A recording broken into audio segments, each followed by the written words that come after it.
C'est la plus grosse évacuation organisée en France depuis le début de l'année. Dans le Var, à Bormes-les-Mimosas, 12 000 personnes ont été contraintes de quitter leur logement au beau milieu de la nuit. Une mesure de précaution nécessaire face à l'incendie qui venait d'éclater à proximité. Un feu virulent qui a déjà détruit 1000 hectares. Anthony Joly avec Lou Cricorian sur place.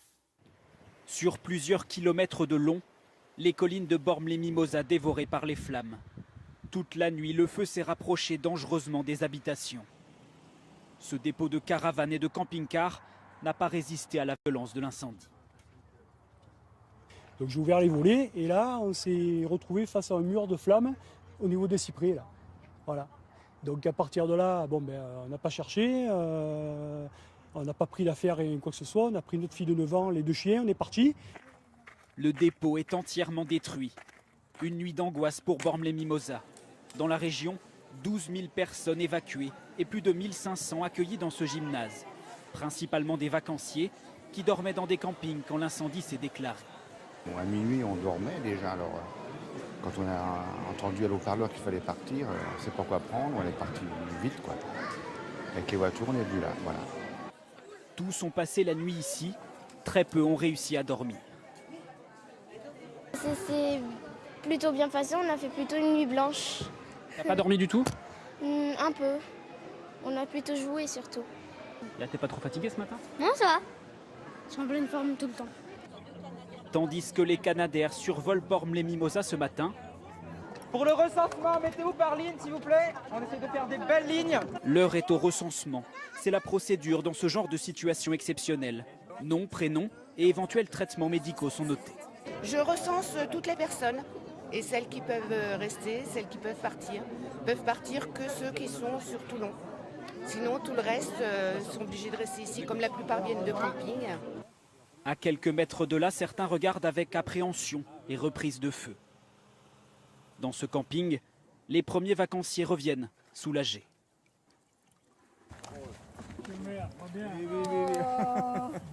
Monsieur le maire.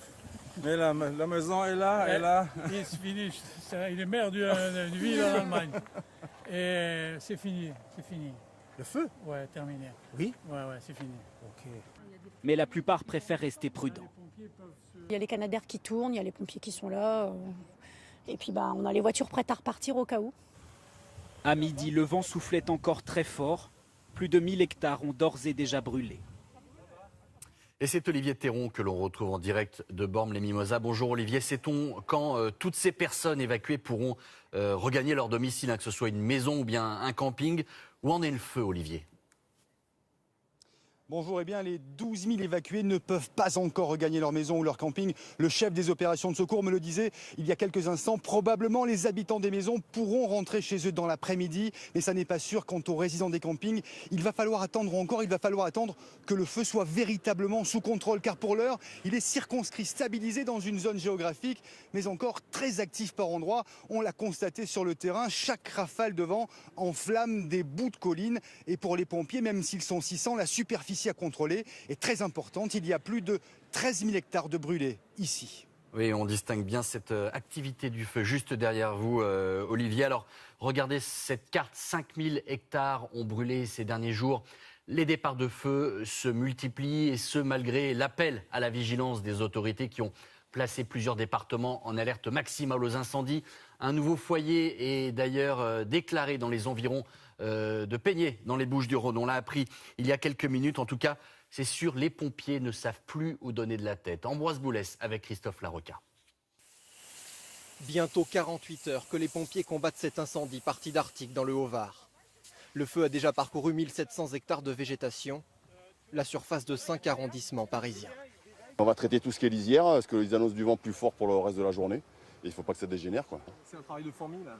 Oui, c'est pénible, surtout qu'il y a du dénivelé, que les points d'eau sont très loin. Donc on a beaucoup de délais pour faire remplir les camions. En tout, il y a ici 27 km de lisière à arroser pour circonscrire le feu. Mais avec les autres incendies de la région, seuls 400 pompiers peuvent se concentrer sur ce chantier titanesque. Toute la nuit, les pompiers ont arrosé les flammes. Mets de la pression, Philippe! Mets-moi de la pression! Alors que les avions ne peuvent plus voler dans le noir, c'est au sol que tout se joue. Les équipes mouillent la végétation encore verte pour opposer une barrière au feu.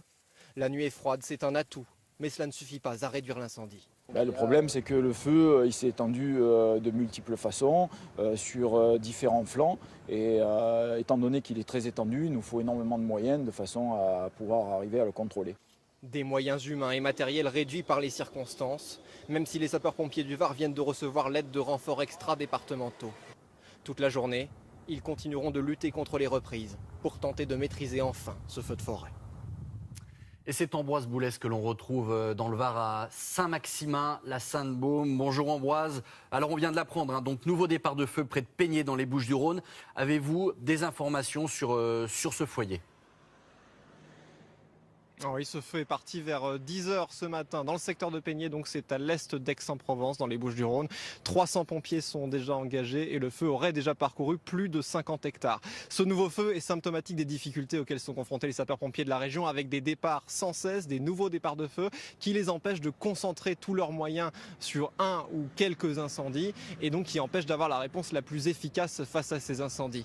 En plus de cela, il y a une météo qui n'est pas favorable, des températures élevées cet après-midi qui favorisent l'évaporation des végétaux et leur assèchement qui les rend plus inflammables, et puis un vent qui continue de façon soutenue, même s'il a baissé un petit peu ce midi, il devrait forcir à nouveau et se maintenir aux alentours de 50 km/h jusqu'à ce soir. Merci Ambroise. Et dans tous les cas, dans cette région, ces incendies souvent accidentels trouvent un terrain particulièrement propice.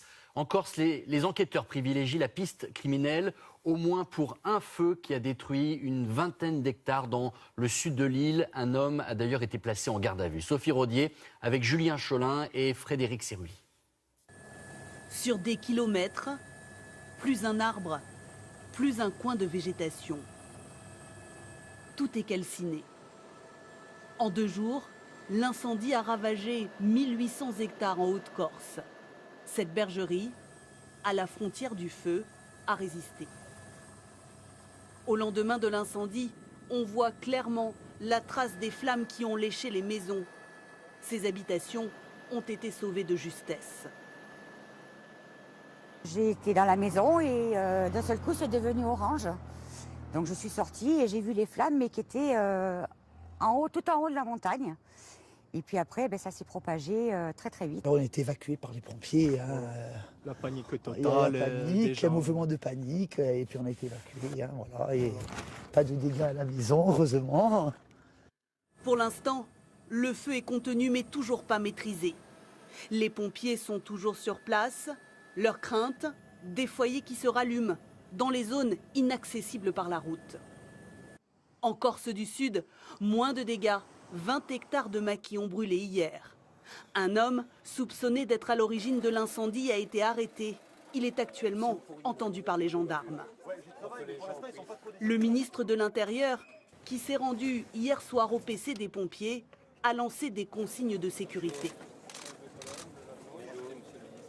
La moindre négligence, le petit mégot qu'on lance depuis la route sur laquelle on roule, ça peut avoir des conséquences funestes, tragiques, avec des morts, des blessés parmi celles et ceux qui affrontent le feu, parmi la population.